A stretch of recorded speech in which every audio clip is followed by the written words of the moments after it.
she's got her eyes locked. Whoa, that was a pretty nasty fall. But let's take a use of Model Monday to take a look at the vertebral column and what happened with that cheetah. Now, this is the vertebral column of a human, but the same sort of applies for animals. So let's take a look at it. This is what your vertebral column looks like. Here you have a vertebra, here you have another vertebra. These are lumbar vertebrae, and here you have the spinous process. Here you have the body, or what's called the centrum, and then here you have the vertebral canal or central canal, which the spinal cord runs through. So this yellow thing is your spinal cord. Now, in between the individual vertebrae, there is this disc known as the intervertebral disc. And it's made of two components, made up of a fibrous component and a gelatinous component. So you have what's called as the nucleus fibrosus, the fibrous component, and the nucleus pulposus, which is the gelatinous component. Now, in that cheetah, when it took a fall, what happened is it probably herniated one of those discs. So this is what it looks like when the disc herniates or slips or moves into a spot that it's not supposed to move to.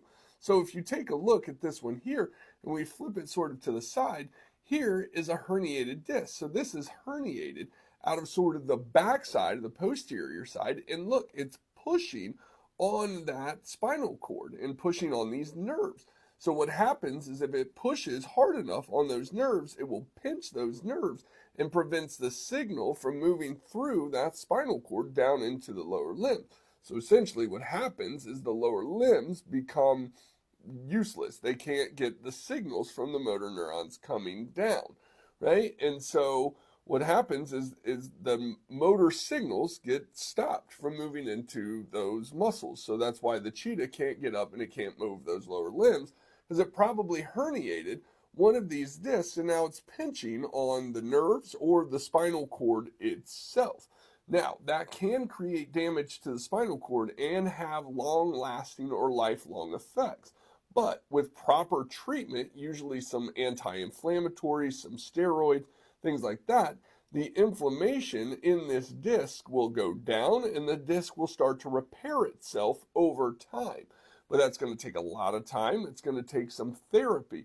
And even if the disc goes back to quote unquote normal, there can be some long lasting impacts of that pinching of that nerve and damage to the nerve that cheetah may face for the rest of its life.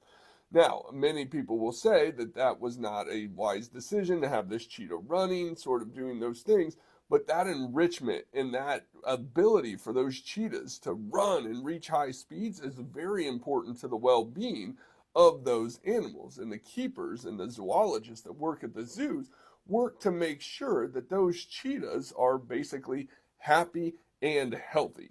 And that cheetah, from my reports that I've seen, is it got immediate veterinary care and is being treated, ongoing therapy, and being well taken care of. So while this was a rare incident that this happened to this cheetah, the overall running of the cheetahs is probably a very important enrichment tool for the use of the zoologist, because that's what the cheetahs would do in the wild.